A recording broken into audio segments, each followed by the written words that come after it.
네, 여러분 안녕하십니까?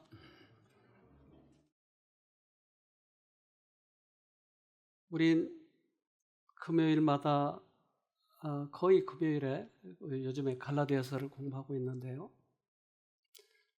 이제 어제도 그렇게 공부를 했습니다만 저는 그 시간에 많은 사람들이 질문하고 또 회복되고 하는 모습을 볼 때 참 저는 희망적으로 생각하고 있습니다. 우리에겐 왜 체험이 필요한지. 어, 씨를 심으면 씨가 이렇게 나요. 너무나 당연한 거 아니겠어요? 하나님께서는 하늘의 신비한 사물을 우리에게 소개할 때 우리가 인간이 잘 못 알아들으니까 평범하게 본 우리들의 일상생활에서 비유를 들어서 말씀하세요. 씨 뿌리는 비유라든지 또는 우리 마음속의 변화됨을 우리 인간은 잘 못 보기 때문에 하나님께서는 비유를 들어서 말씀하시는데요. 마가복음 4장 26절. 또 가라사대 하나님의 나라는 사람이 씨를 땅에 뿌린과 같으니. 그래서 우리가 하나님의 나라를 경험하면, 즉 마음속에 시작되는 하나님의 나라를 경험하면 땅에다 씨를 심었을 때 싹이 나고 그것이 나무가 되어서 열매를 열리는 그런 비유를 가지고 말씀하셨어요. 즉 하나님의 말씀을 먹으면 반드시 우리들의 생애 속에서 변화가 일어난다고 하는 거예요. 우리의 품성에 열매가 열린다고 하는 거예요. 요즘에 장마철이라 해가 많이 가려지는데요. 이 앞에 꽃을 심었는데 얼마나 아름다운지 몰라요. 근데 어떻게 그렇게 아름다운 꽃을 피울 수 있을까요? 만약에 해가 없다면 그렇게 될까요? 안 되죠. 그래서 이 식물 안에서는 광합성을 이루는데요. 그것을 영상으로 찍은 것을 한번 보도록 하십시다. 엽록체의 크기는 지름이 0.005mm에 불과한데 그 안에서 광합성이 일어난다. 태양 광선은 광자로 이루어져 있다. 광자는 빠르게 이동하는 전자기 에너지 입자다. 빛이 잎의 표면에 닿으면 광합성 복합체라는 고리가 광자들의 에너지를 붙잡는다. 이 복합체 안에서 12개 광자의 에너지를 이용해 물 분자를 분리한다.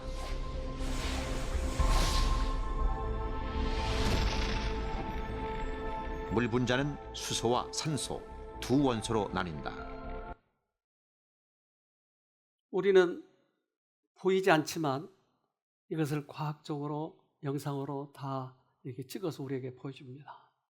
햇볕을 받으면 엽록체 안에서 일어난 일이 있는데 그것은 밑에서 올라오는 물을 산소와 수소로 분리시켜 버린다고 하는 거예요. 뭐가요? 햇볕이. 우리는 태양을 바라보면 하늘의 햇볕인 예수님이 우리 안에 오시면 우리의 죄를 분리시켜 버린 거예요. 내가 하는 게 아니고 그분이 하는 거예요. 근데 이 원리를 이해하게 되면 엽록체를 만들고 광합성을 만드신 이유는 우리의 그것을 이해하라고 주신 거예요. 그런데 우리 힘으로 율법을 지키려고 하는 거예요. 우리 힘으로 나를 변화시키려고 하는 거예요. 얼마나 힘든지 몰라요. 그러나 주님께서 그 일을 하시더라 이 말이죠. 히브리서 4장 12절. 하나님의 말씀은 살았고 운동력이 있어 좌우의 날선 어떤 검보다도 예리하여 혼과 영과 및 관절과 골수를 찔러 쪼개기까지 하며 또 마음의 생각과 뜻을 감찰하나니. 그래서 햇볕은 분명히 광합성을 한다 이 말이에요. 그것은 에너지가 있다 이 말이죠. 우리 안에 들어오면 반드시 우리들의 악습을 바꿔준다고. 우리들의 영혼의 가장 깊은 곳까지 들어가서 그 잘못된 우리들의 영혼의 악습들을 분리시켜 버린다고요.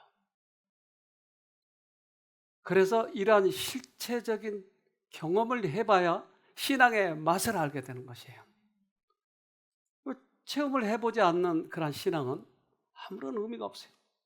국어 공부 좀 잘하는 것, 영어 공부 잘하는 것, 그것과 성경 공부 잘하는 것하고 뭐가 다르겠어요? 그래서 체험이 필요한 것입니다. 고추 씨를 심으면 뭐가 나죠? 네? 고추 씨를 심으면 뭐가 난다고요? 무가 난다고요? 웃기는 일이에요. 배추 씨를 심으면 뭐가 난다고요? 고추가 나요? 웃기는 거예요. 하나님의 말씀을 심는데 사단의 잎이 나온다고요? 꽃이 나온다고요? 품성이 변하지 않는다고요? 말이 안 되는 거예요. 그런데 우리는 그렇게 하고서도 아무렇지도 않는 거예요. 고추 씨를 심었는데 지금 무가 났다니까요. 이게 말이 되는 거예요? 안 되는 거예요.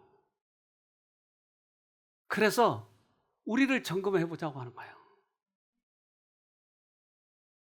하나님의 말씀은 살아있고 생명을 나눠준다. 창조의 일에도 그랬고 사람의 영혼 속에 하나님의 형상을 재창조하는데도 그렇다. 네. 지금도 똑같이 하나님의 말씀에는 창조력이 있어요.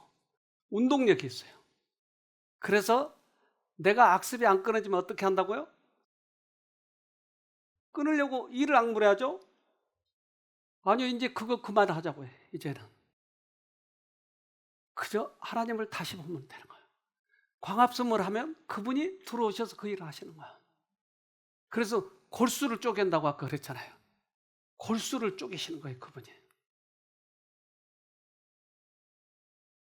하나님의 말씀의 명쾌한 원칙이 선한 생각과 악한 생각을 올바른 동기와 그릇된 동기를 판별한다. 우리는 우리 힘으로 뭔가 해보려고 했을 때 큰 실수를 하게 하는 것이에요. 그러면 결국 내 힘으로 내가 나를 변화시켰기 때문에 다른 사람에게 이야기할 때 누굴 자랑할까요? 자기 자랑하는 거예요. 근데 그게 이 신앙하는 데 있어서 복음을 받아들이는 데 있어서 굉장히 방해거려요. 사단이 그 정신을 가졌거든요. 자기 자랑, 질투, 시기. 이것은 거기서 나오는 거예요. 때때로 우리는 신앙생활을 잘 해보려고 하는데 왜 이렇게 신앙생활이 따분하고 흥미가 없고 왜 교회 나오는 것도 싫고 왜 그런지 모르겠어요. 그런데 때때로 그런 사람들에게 갈증이 있는 것이에요. 아, 나는 왜 그럴까? 나 좀 바르게 신앙생활을 하고 싶은데, 기쁘게 신앙생활을 하고 싶은데 왜 그러지? 하는 것은 누군가가 나를 도와주고 있다고 하는 거예요. 나 돈도 잘 벌고 집도 있고 풍족한데 왜 내 마음은 갈급한 마음이 생기지? 이것은 하나님께서 나를 도와주실 때 가장 첫 번째 나타나는 증상이에요. 그건 선한 것이에요.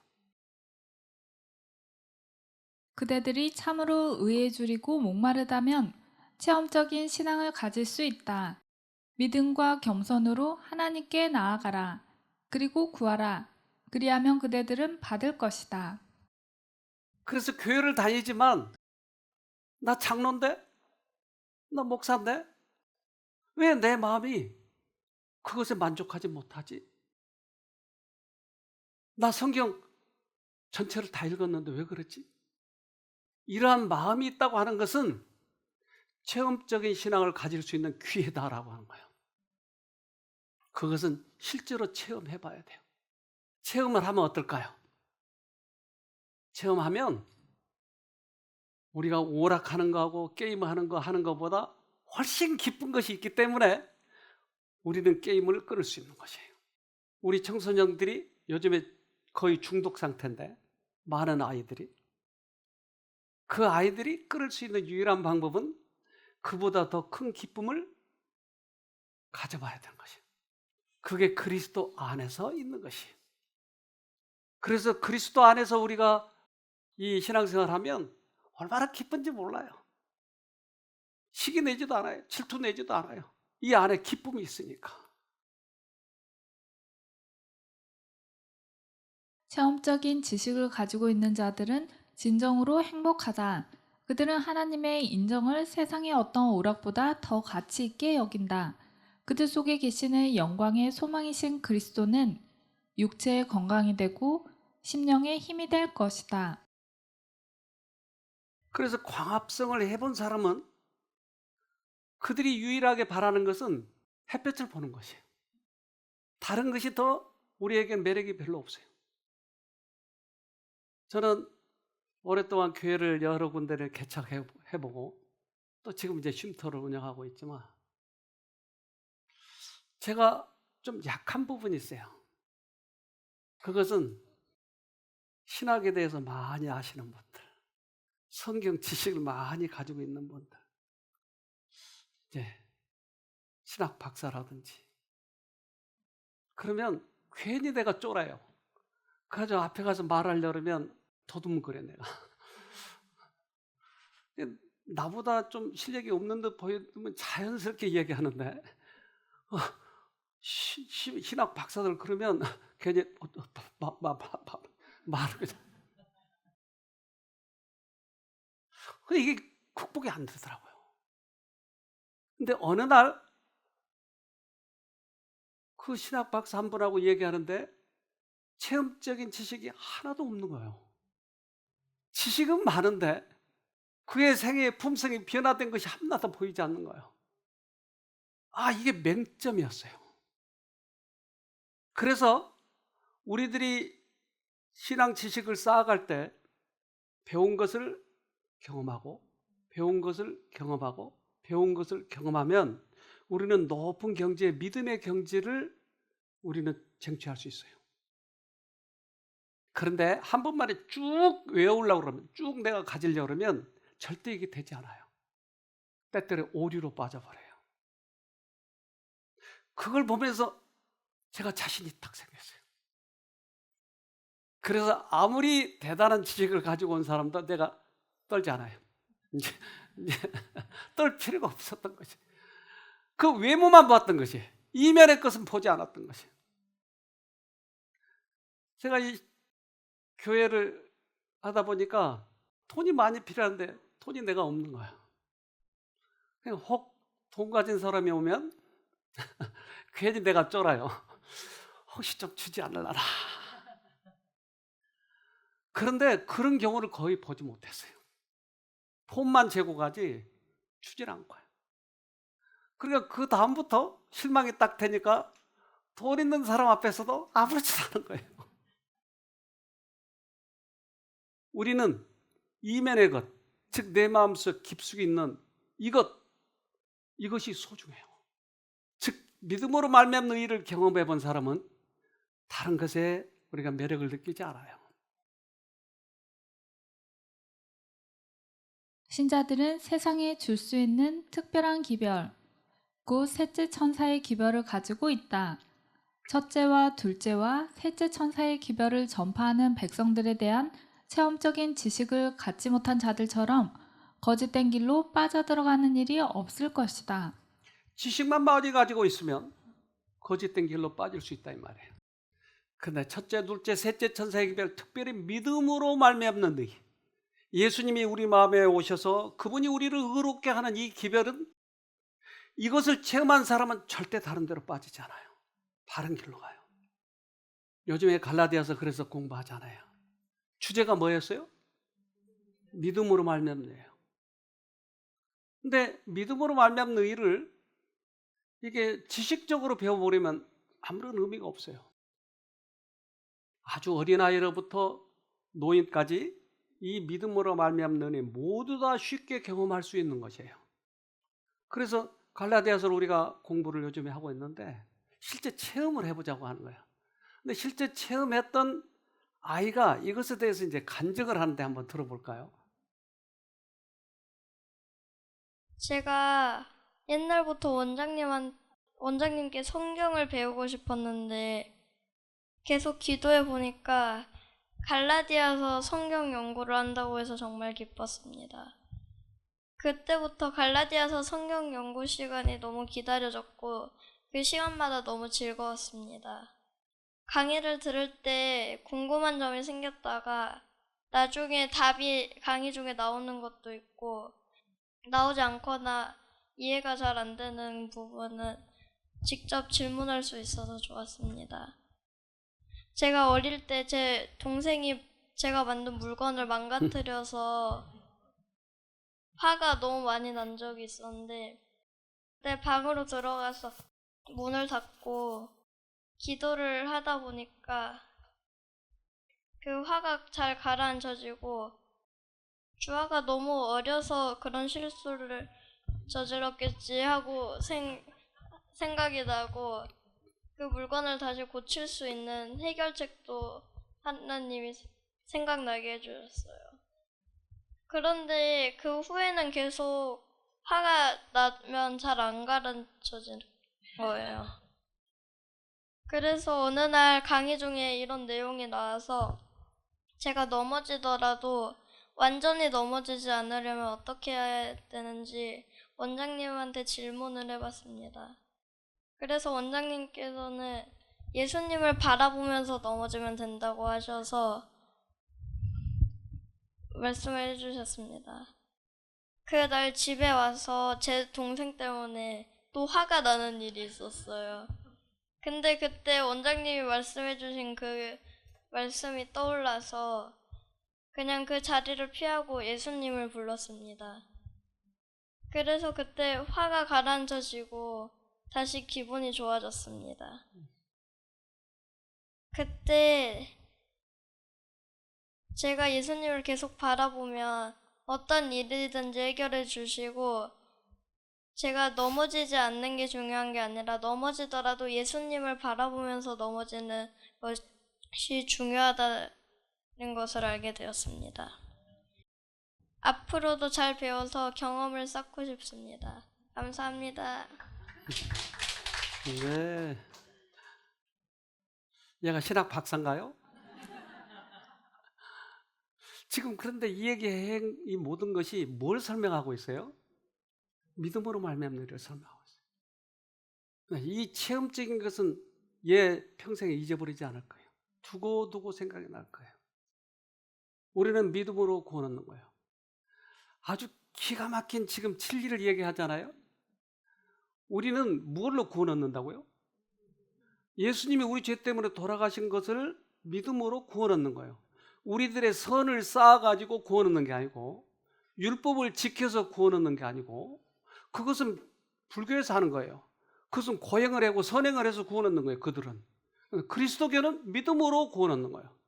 그렇다면 내가 아무리 많이 넘어져도 우리는 쳐다보면 구원을 얻는 거예요. 믿음으로 구원 얻는 거예요. 그래서 우리들의 영적 구조가 쳐다보는 구조가 되면 그건 구원에 대한 확신이 있는 거예요. 아무리 많이 넘어져도. 하나님께서는 믿음으로 말미암는 의가 마지막 셋째 천사의 기별이라고 얘기를 하는 것이에요. 이 기별을 우리는 확실히 생애에 적용을 해야 돼요. 의무에 대한 각성이 자기의 성미에 맞지 않는다고 해서 이를 고의적으로 짓밟아 버리면 마침내 진리와 오류를 분별하는 능력을 잃어버리게 될 것이다.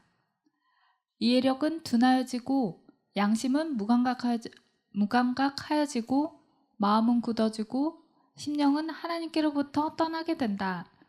거룩한 진리의 기별이 배척되고 멸시받는 곳에는 교회가 흑암에 쌓이게 되고 믿음과 사랑이 식어지고 분리와 불화가 들어오게 된다. 교인들은 그들의 관심과 정력을 세속적인 목적에 쏟게 되고 죄인들은 더욱 완악하여진다. 지식은 많이 있지만 실제 생활에 적용하지 않으면 그걸 고의적으로 무시해버리고 실생활에 그러면 나중에 무뎌지면 교회 전체가 문제가 생겨버린다. 또한 때때로 교회에서 흥분을 하게 돼요. 믿습니다. 그것이 마치 성령이 온 것처럼 착각하게 만드는 거예요. 붕 뜨게 만들고 또한 이런 찬송을 할 때도 같은 찬송을 계속 반복하잖아요. 그러면 어느 날 마음속에서 흥분이 일어나는 거예요. 이것이 마치 성령이 온 것처럼 그렇게 착각하게 만드는 거예요. 그러나 성령이 오시면 지금 우리가 얘기한 대로 확실하게 그러한 결과가 있어요. 하나님을 우리가 볼 수 없기 때문에 보도록 하기 위해서 예수님이 오셨어요. 그래서 예수님을 보면 누굴 볼 수가 있어요? 아버지를 볼 수 있어요. 근데 예수가 떠나셨어요. 그럼 어떻게 예수를 봐요? 성령을 통해서. 성령께서 우리 마음에 오셔서 예수를 보여주시는 거예요. 그러면 성령을 받으면 누굴 잘 알게 돼 있어요? 예수님을 잘 알게 돼요. 예수는 하나도 모르면서 붕붕 뜨는 거예요. 이거 잘못된 거예요. 그것은 잘못된 성령이에요. 인기 있는 신앙 부흥은 너무도 흔히 사람의 상상력에 호소하고 감정을 자극하여 새롭고 놀랄만한 것에 대한 호기심을 만족시키는 방법으로 이루어진다. 그런 상황에서 회개한 자들은 성경의 진리의 별반 귀를 기울이고자 아니하고 선지자와 사도들의 증언에 별 흥미를 느끼지 아니한다. 종교 집회의 감정을 자극하는 어떤 특성이 없으면 그들은 매력을 느끼지 않는다. 냉철한 이성에 호소하는 기별은 그들에게 아무런 반응을 일으키지 못한다. 그들의 영원한 유익과 직접 관련되는 분명한 하나님의 말씀의 경고에도 그들은 유의하지 않는다. 흥분에 조심해야 됩니다. 우리가 갈라디아 공부를 여기서 하고 있을 때 지금 세계적으로 줌으로 들어와서 어떤 경우는 유튜브로 들어와요. 근데 요즘에 일본 분들이 많이 들어와가지고 지난번에 그 스즈키라고 하시는 그 일본 분은 얼마나 열심히 하는지 몰라요. 근데 과거에도 그가 신앙을 열심히 해서 지금 어느 이런 그 자선 단체 그런 데서 자원봉사를 하고 있는 거예요. 가족이 모두가. 근데 그렇게 수십 년 동안 하나님의 일을 열심히 했지만 자기 마음에는 평안이 없는 거예요. 그래서 지난 일본 갔을 때 그 소개해 준 여러분 아실 거예요. 그 부인이 노래를 못 했는데 갑자기 그 집회에 참석하면서 노래가 터져 나왔어요. 그래서 노래를 했거든요, 그때. 근데 그 남편이 이 기별을 들으면서 자기도 회복이 된 거예요. 그래서 이번 갈라디아 이 공부를 하면서 소감을 얘기해 달라고 그랬더니 이 얘기를 하셨어요. 이분 얘기를 좀 들어봅시다, 우리.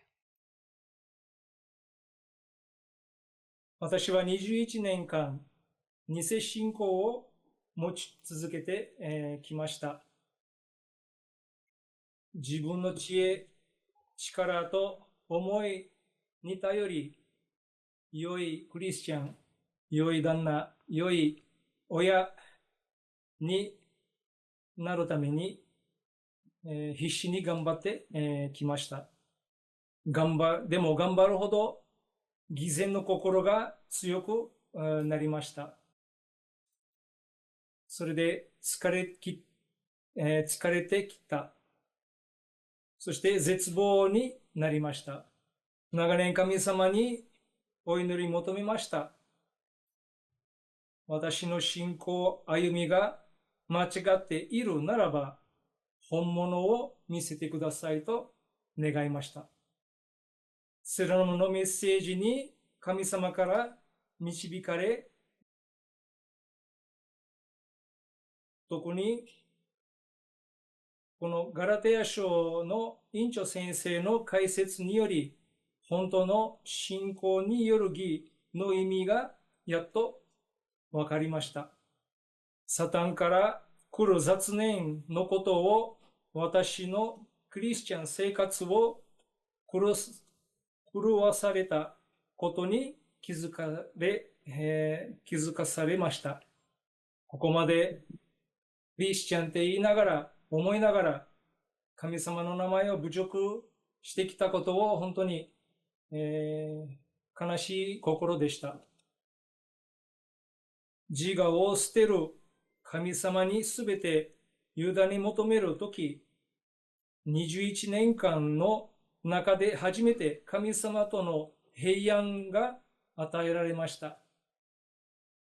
これこそ信仰により義と気づかされました。まだ始まったばかりですけれども、すでに雑念来るときに、すでにイエス・キリストの名前を追い求め、神様の力により勝利していきたいと思います。これからの歩みは、ガラティア書2章の20節に書いている通りに生きていきたいと決心しました。生きているのはもはや私ではない、キリストが私のうちにおられるのである。ありがとうございました。 21년 동안 최선을 다해서 신앙생활을 했어요. 좋은 남편이 되겠다고, 좋은 가정을 만들겠다고, 좋은 신앙인이 되겠다고 자기 힘으로 했던 것이에요. 근데 그리스도가 계시지 않을 때는 희망이 없어요. 변화되지 않는 거예요. 그러나 이러한 바른 길로 가게 되면 예수를 내 마음에 모시고 그분이 하실 수 있도록 나를 포기하고 바른 길로 가면 내가 용을 쓰지 않아도 그게 되더라 이 말이에요. 내가 술을 끊으려고 용을 쓰지 말고 그리스도를 바라보면 술이 끊어지더라 이 말이에요. 그래서 이 경험을 한 바울은 내가 원래 너와 같아서 너희들 같이 나도 내 힘으로 하려고 애를 썼어. 그런데 예수를 모시는 이 경험을 하니까 쉽게 돼. 그래서 너도 나처럼 그렇게 해봐 하고 바울은 이 얘기를 해요. 갈라디아서 4장 12절 형제들아 내가 너희와 같이 되었은즉 너희도 나와 같이 되기를 구하노라. 너희가 내게 해롭게 하지 아니하였느니라. 옛날에 나도 너희들과 같았어. 내 힘으로 용을 써서 했어. 그런데 방향을 바꾸니까 예수님을 모시니까 너무 쉬워. 그러니까 너희들도 나와 같이 되기를 원해.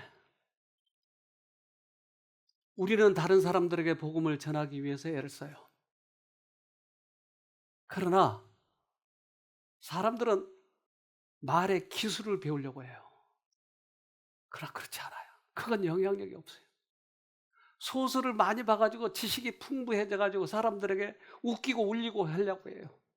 그건 효과가 없어요. 바울도 처음에는 그랬어요. 그래서 그는 지식이 많기 때문에 웅변은 웅변, 철학에는 철학, 막 사람들을 개호시켰어요. 근데 거기에 열매가 없었어요. 사람들이 회심을 하지 않아요. 그가 고린도 교회에 왔을 때야 비로소 그가 깨닫고 십자가를 높였어요. 내가 경험한 그 십자가.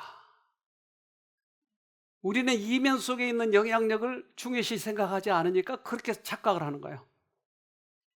그리스도를 내 마음에 모시고 내가 경험을 한 그 확보한 만큼만 영향력을 주게 돼 있는 것이에요.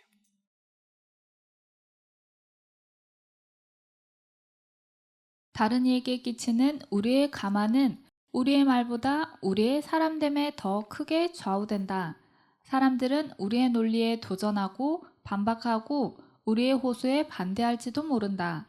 그러나 사심없는 사랑의 생애는 그들이 반박할 수 없는 논증이다. 그리스도의 온유하심으로 특징 지어진 언행 일치의 생활은 세상에서 한 능력이 되는 것이다. 말보다 우리들의 생애에 더 주목하고 있다고 하는 거예요. 하나님께서는 이 경험을 할 수 있도록 우리들에게 초청을 하신 거예요. 경험, 체험. 그러나 지식이 없는 체험은 잘못하면 맹신을 해버려요.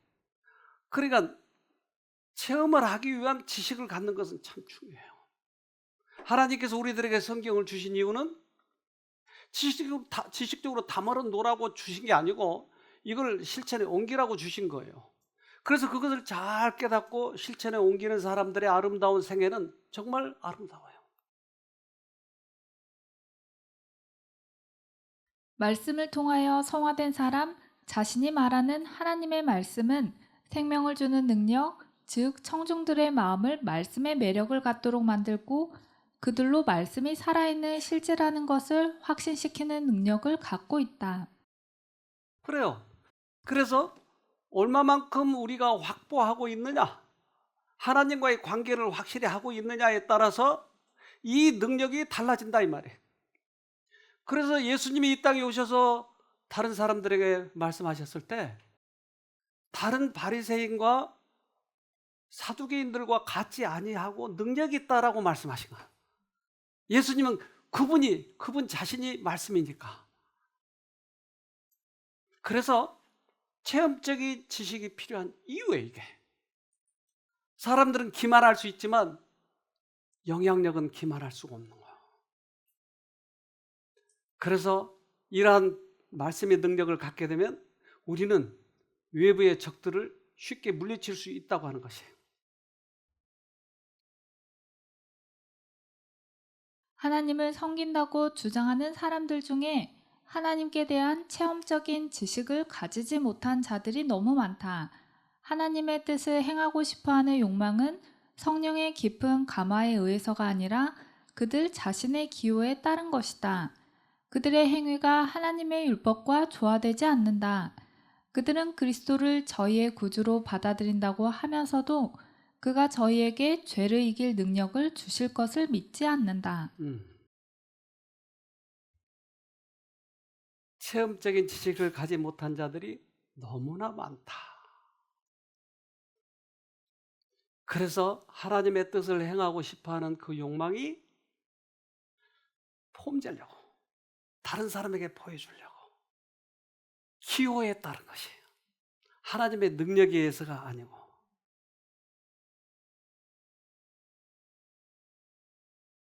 이제 주님이 오실 날이 많이 가까워졌다고들 이야기합니다. 어떤 사람을 하늘에 데려갈까?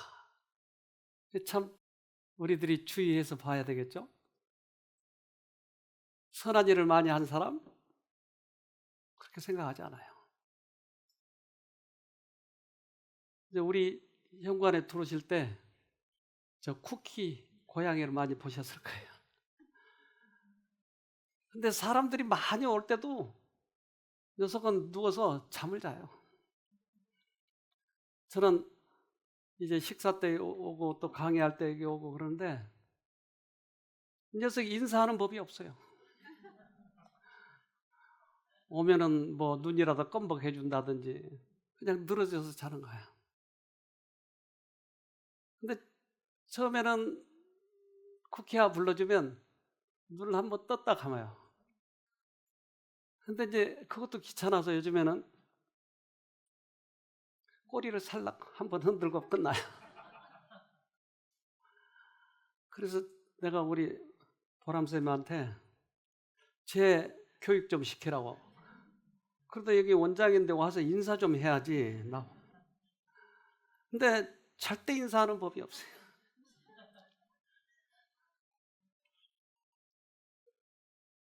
그런데 우리 보람쌤이 딱 와서 쿠키야 그러니까 온몸에 반응을 하면서 일어나는 거예요.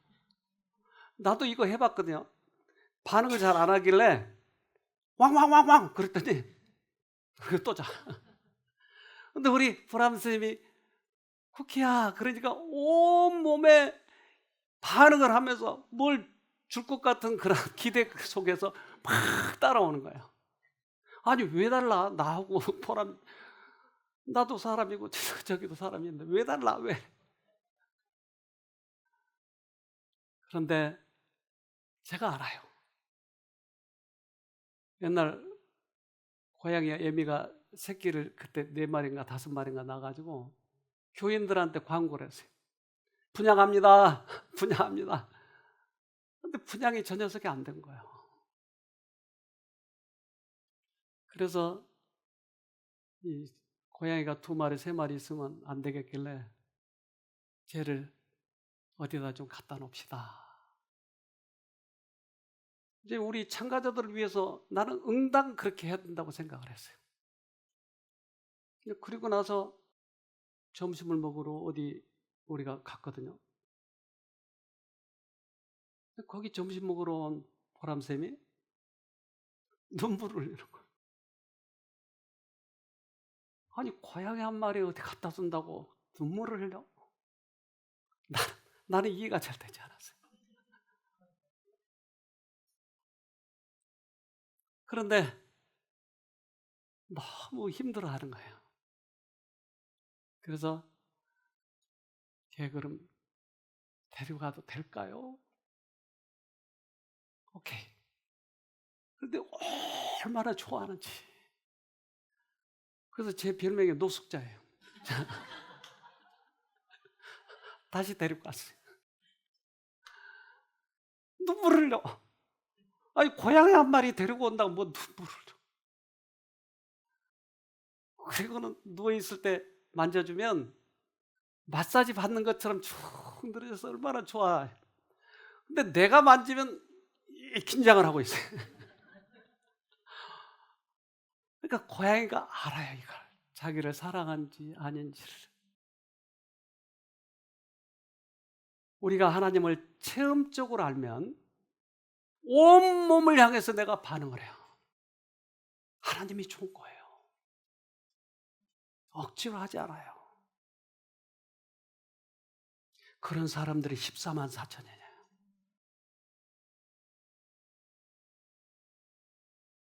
그 노래는 14만 4천 외에는 아무도 배울 수 없는 노래이다. 그것은 모세와 어린 양의 노래, 곧 구원의 노래이다. 그 노래는 14만 4천 명 외에 아무도 부를 수 없는 노래이다. 왜냐하면 그것은 그들의 체험의 노래, 곧 다른 어떤 사람도 체험하지 못한 경험의 노래이기 때문이다. 그들은 어린 양이 어디로 인도하든지 따라가는 자며 살아있는 자들 가운데서 땅으로부터 끌어올림을 받은 사람들이다. 우리 하나님은 우리가 하나님 곁을 떠날 때 눈물을 흘리셨어요. 그리고 탕자처럼 돌아왔을 때 눈물을 흘리면서 받아주셨어요. 이것을 느낀 자는 우리 국회처럼 온 몸을 다해서 반응을 하는 거예요. 이러한 체험을 가진 사람이 14만 4천이다. 체험을 하지 못한 사람은 지식적으로 많이 아는 거 그거 아무짝에 쓸데없는 거예요. 그러면 14만 4천은 어디 모이고 어디서 구원을 받을 것인가? 어떤 교회는 잘못된 교회는 지금도 14만 4천 시험 봐요. 시험 봐서 합격한 사람만 14만. 근데 지난번에 너무나 합격 많이 돼가지고 곧 시험 숫자가 차버릴 것 같으니까 다시 또 조정을 해가지고 또 14만 4천이. 이거 정말 웃기는 겁니다. 우리는 체험적으로 하나님을 아는 사람, 이 사람들을 모으는 거예요.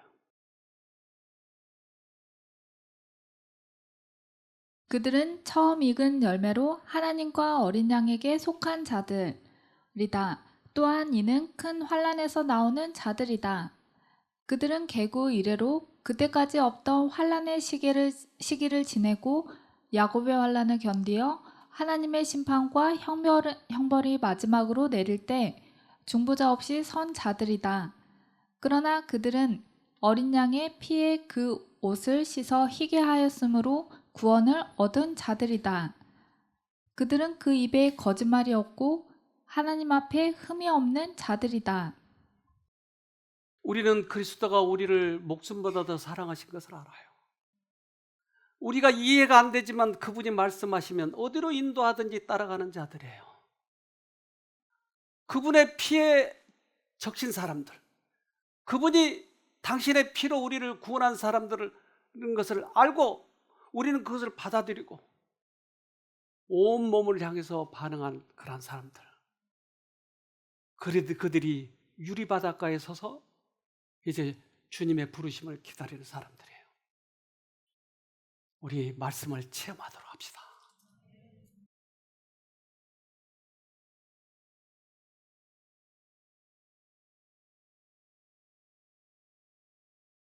하늘에 계신 고마우신 아버지,